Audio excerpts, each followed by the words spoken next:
सूचना का अधिकार अधिनियम 2005 के तहत में ग्राम पंचायत तोरेंगा में आज भी जानकारी देने के लिए नहीं किया जाता है। यहाँ हम मुलाकात करते हैं यादराम यादव से। ये राज्य सूचना आयोग तक गए थे, लेकिन इनका राज्य सूचना आयोग तक इनका आवेदन को निरस्त कर दिया गया है। इन्हीं के जवानी हम इनसे पूछते हैं। ये यही ग्राम पंचायत के हैं। इनका नाम क्या है? आपका नाम? यादराम यादव। ये आरटीआई क्यों लगाए थे?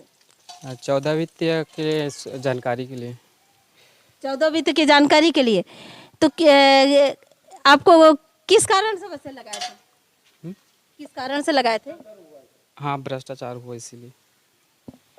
यादराम यादव बता रहे हैं कि ग्राम पंचायत में भ्रष्टाचार हुआ तो उसकी जानकारी के लिए मैं आरटीआई लगाया हूँ और राज्य सूचना आयोग में गया था और ग्राम पंचायत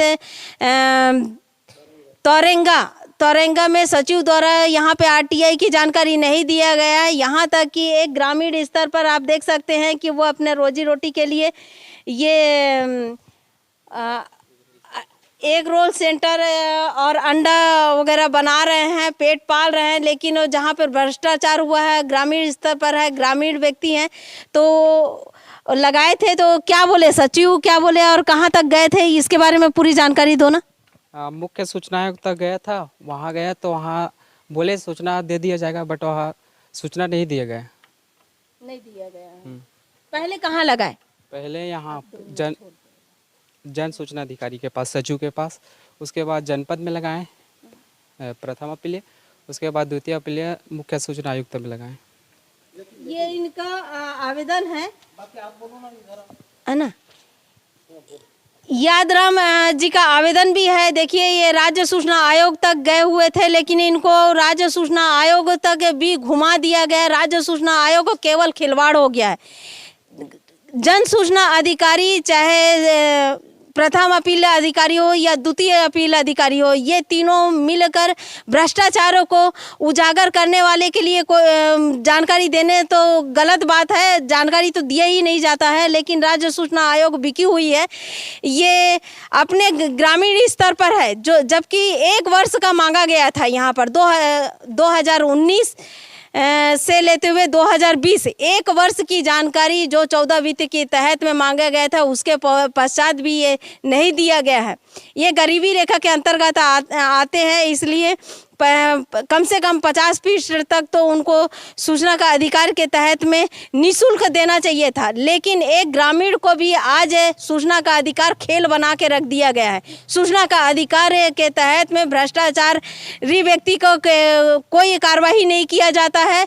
ये आप बिल्कुल ज़मीनी हकीकत में देख सकते हैं। बिल्कुल यादराम यादव से हम जब जानकारी लिए तो वो बताए कि मैं राज्य सूचना आयोग तक गया हूँ।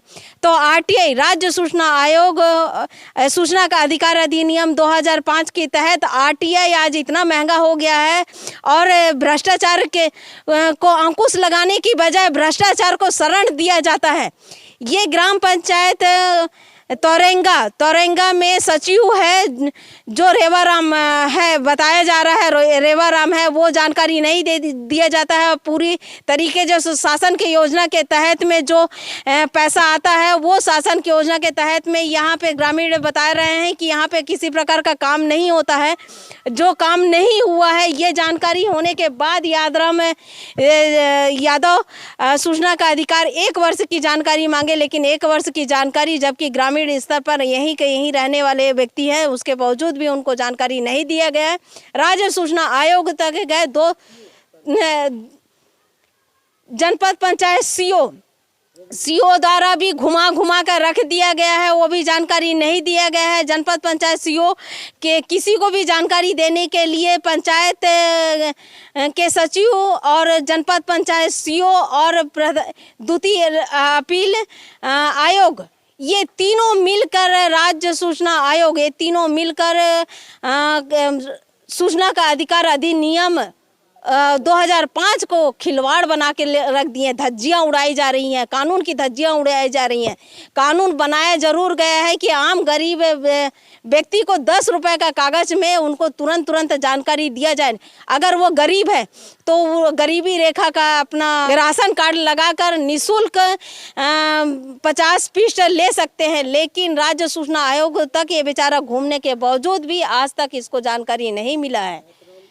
यादराम यादव से जब हम गरीब है, यहाँ देख सकते हैं कि यादराम यादव एकदम गरीब है। वो अपने गांव के हित को जानने के लिए कि कहाँ कितना रुपया आया और कहाँ गया है, क्या जो शासन की योजना के तहत जो राशि आई है वो सदुपयोग हुआ है कि नहीं हुआ है, क्योंकि वो बेचारा अपना रोजगार कर रहा है। उसके बावजूद भी 1 वर्ष की जानकारी के लिए वो बेचारा आयोग तक गया, लेकिन उस आयोग तक जाने के बावजूद भी आयोग तक उसकी जानकारी को निरस्त कर दिया गया है, उसको जानकारी नहीं दिया गया है। यादराम से हम ये पूछते हैं कि कितना रुपए खर्च हुआ है आरटीआई के तहत में। यादराम जी बताइए, आपको कितना रुपए खर्च हुआ? उसमें देखा जाए तो उतना तो कंफर्म हम आवेदन से लेते हुए राज्य सूचना आयोग तक जाने के तक में आपका कितना रुपया खर्च हुआ? जाना आना का खर्च कितना रुपया हुआ? उसमें करीब 5,000 हो गया है। यादराम से बताया जा रहा है कि राज्य सूचना आयोग तक जाते खर्च करते हुए 5,000 से अधिक रुपए इनका खर्च हो गया है। लगभग 5,000 रुपये खर्च हो गया। जन सूचना अधिकारी, जनपद पंचायत सीओ और द्वितीय अपील राज्य सूचना आयोग, ये तीनों की मिली भगत से एक आम व्यक्ति को भी जानकारी नहीं दिया जाता है। यहाँ पर आरटीआई के तहत में राज्य सूचना आयोग और जनपद पंचायत सीओ और जन सूचना अधिकारी जो सचिव होते हैं और जनपद पंचायत सीओ और राज्य सूचना अधिकारी, कानून की धज्जियां उड़ाई जा रही है। 5,000 से अधिक रुपए खर्च करने के बावजूद भी आज भी उसको जानकारी प्राप्त नहीं हुआ है, घुमाया गया है और निरस्त कर दिया गया उसके आवेदन को। सूचना का अधिकार अधिनियम की धज्जियां उड़ाई जाती है, वो किसी प्रकार के, ये बेचारा कहाँ जाए, ये जानकारी के लिए कहाँ जाए? एक छोटे से जानकारी, जो 1 वर्ष की जानकारी 14 वित्त के तहत में भ्रष्टाचार हुआ है, पंचायत ग्राम पंचायत तोरंगा में भ्रष्टाचार हुआ है, उस भ्रष्टाचार को उजागर करने के लिए उन्होंने, एक गरीब है वो 5,000 रुपये खर्चा कर दिया है, तो अब वो हाई कोर्ट जाने के लिए इतना सक्षम नहीं है कि वो हाई कोर्ट तक जाए। वो निराश हो गया है। निराश होने के बाद में अपने आवेदन को रख दिए हैं, बोले भ्रष्टाचारी करते रहे, हमको क्या करना है, हम तो अपना काम कर रहे हैं, लेकिन उजागर किसी प्रकार का हुआ नहीं। पंचायत सचिव जो रेवाराम है वो मस्त है। जनपद पंचायत छुरा में जो सीओ है वो भी मस्त है। राज्य सूचना आयोग वो भी मस्त है, क्योंकि शरण देने वाले राज्य सूचना आयोग अपनी कार्रवाई कभी नहीं करते हैं, जबकि वो अगर आवेदन में कानून नियम कहता है कि अगर ये 30 दिन के अंदर में जानकारी नहीं दिया गया तो प्रथम अपील लगाइए, प्रथम अपील में भी जानकारी नहीं दिया गया तो द्वितीय अपील लगाइए, द्वितीय अपील में जब जानकारी नहीं दिया गया है, जबकि उनको 25,000 को दंडित देते हुए दोनों को के ऊपर में कार्रवाई करना चाहिए। जनपद पंचायत सीओ के ऊपर भी और जन सूचना अधिकारी के ऊपर भी कार्रवाई करना चाहिए, लेकिन कार्रवाई नहीं।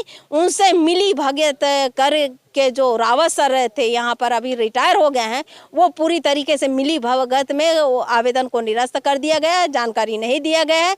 ग्राम पंचायत तोरंगा में आज भी भ्रष्टाचार हो रहा है और आज जब हम यहाँ पे आए हैं तो पता चला कि ग्रामीण इतने परेशान हैं कि जिसे आवास से लेते हुए हर चीज़ में उनका क्या बोलते हैं भ्रष्टाचार किया गया है। कई पैसा ऐसा आया और गया, लेकिन उसमें काम नहीं हुआ है और पूरा पैसा निकल गया है। वो पैसा कहाँ गया है, कहाँ सही खर्च हुआ है कि नहीं खर्च हुआ, उसके लिए आवेदन लगाया गया था, लेकिन अभी तक जन सूचना अधिकारी और ना जनपद पंचायत और ना ही आयोग द्वारा किसी प्रकार का जानकारी नहीं दिया गया, निरस्त कर दिया गया है। अब बेचारा निराश है। यादव बता रहे हैं कि मैं अब निराश होकर चुपचाप बैठ गया हूँ। धरोहर संदेश से दीपिका।